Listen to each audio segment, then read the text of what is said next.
আসসালামু আলাইকুম আরহামতুল্লাহি আবরকাতুহ। মোহতারম দোস্ত বুজুর্গ, আশা করি আল্লাহ সুবহান ওয়া তাআলার অশেষ রহমত ও দয়াতে আপনারা সকলেই ভালো আছেন।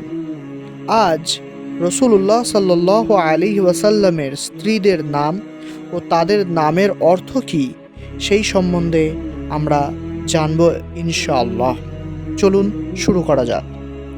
বর্তমানে অনেক মুসলিম নারীগণ বিবাহের পর নিজের নামের পাশে স্বামীর নাম যোগ করে পরিচিত দিতে থাকেন। পক্ষান্তরে মহানবী সাল্লাল্লাহু আলাইহি ওয়াসাল্লামের পবিত্র সহধর্মিণীগণ রসুল্লাহ সাল্লাল্লাহু আলাইহি ওয়াসাল্লামের স্ত্রী হবার সৌভাগ্য লাভ করেও তারা নামের শেষে রসুল্লাহ সাল্লাল্লাহু আলাইহি ওয়াসাল্লামের নাম যোগ করেনি, বরং নবীজি স্ত্রীগণ তাদের নামের শেষে পিতার নাম যোগ করেই পরিচয় দিতেন। আর নামের শেষে পিতার নাম যোগ করে পরিচয় দেওয়াই হচ্ছে আল কোরআনের প্রকৃত শিক্ষা। মহান আল্লাহ তাআলা বলেন, তোমরা তাদেরকে পিতৃর পরিচয়ে ডাকো, এটাই আল্লাহর কাছে ন্যায় সংযত। সূরা আল আযহাব আয়াত নাম্বার 5।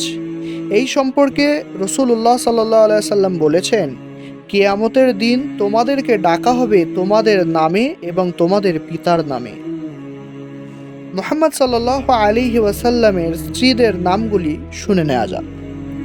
আপনার নবজাত শিশু কন্যার নাম যাতে রাসূলুল্লাহ সাল্লাল্লাহু আলাইহি সাল্লামের স্ত্রীদের নাম অনুকরণে একটি নাম নির্বাচন করতে পারেন, সেই জন্যেই আজ আমি নবীজি সাল্লাল্লাহু আলাইহি ওয়াসাল্লামের স্ত্রীদের নাম ও নামের অর্থগুলি আপনাদের সামনে পেশ করছি। রাসূলুল্লাহ সাল্লাল্লাহু আলাইহি ওয়াসাল্লামের সর্বপ্রথম স্ত্রী উম্মাহাতুল মুমিনিন হযরত খাদিজা বিনতে খুয়াইলিদ রাদিয়াল্লাহু তাআলা আনহা। প্রিয় নবী মুহাম্মদ সাল্লাল্লাহু আলাইহি ওয়াসাল্লামের প্রথম স্ত্রী ও সর্বপ্রথম ইসলাম গ্রহণকারী ব্যক্তি ও নারী এবং সফল ব্যবসায়ী।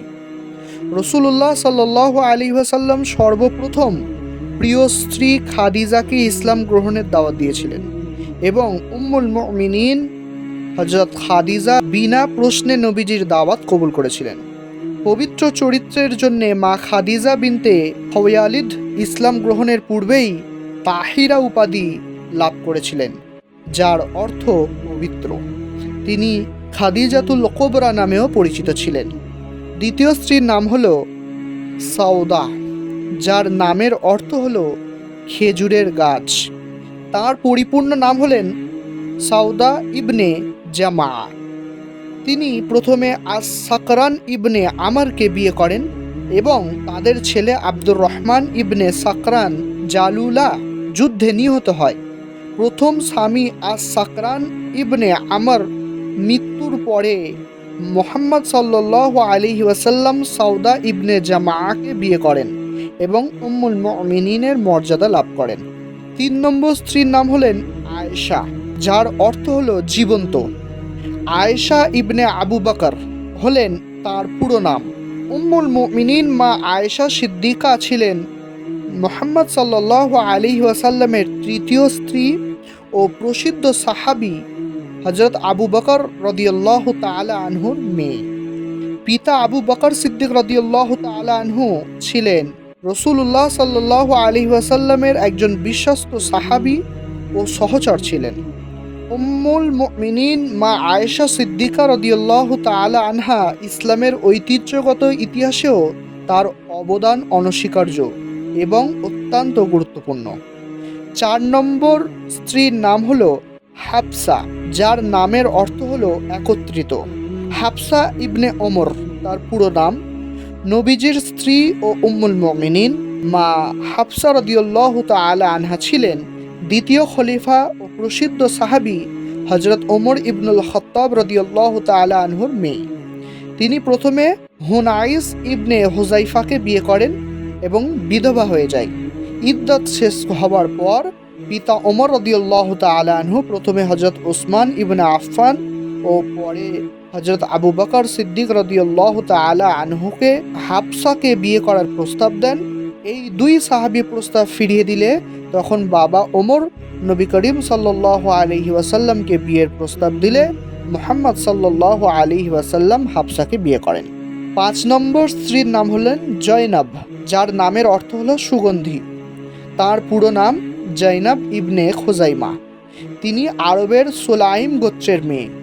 জয়নাব এর প্রথম স্বামীর নাম আবদুল্লাহ ইবনে জাহাস রাদিয়াল্লাহু তাআলা আনহু।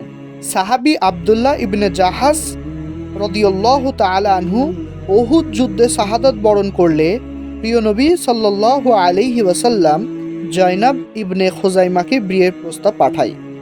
জয়নাব রাদিয়াল্লাহু তাআলা আনহা নবীজির বিয়ের প্রস্তাব সম্মত হলে আল্লাহর রসুল সাল্লাল্লাহু আলাইহি ওয়াসাল্লাম জয়নাবকে 400 দিরহাম মোহরানা দিয়ে জিলহজ মাসের শেষের দিকে বিয়ে করেন। নবী করিম সাল্লাল্লাহু আলাইহি ওয়াসাল্লামের সাথে বিবাহের 3 মাসের মাথায় উম্মুল মুমিনিন জয়নাব ইবনে খুজাইমা মৃত্যুবরণ করেন এবং জান্নাতুল বাকিতে সমাহিত করা হয়। রাসূলুল্লাহ সাল্লাল্লাহু আলাইহি ওয়াসাল্লামের বাকি স্ত্রীগণদের নাম পরবর্তী ভিডিওতে উল্লেখ করা হবে। আজ এত অবধি। আসসালামু আলাইকুম ওয়া রাহমাতুল্লাহি ওয়া বারাকাতুহু।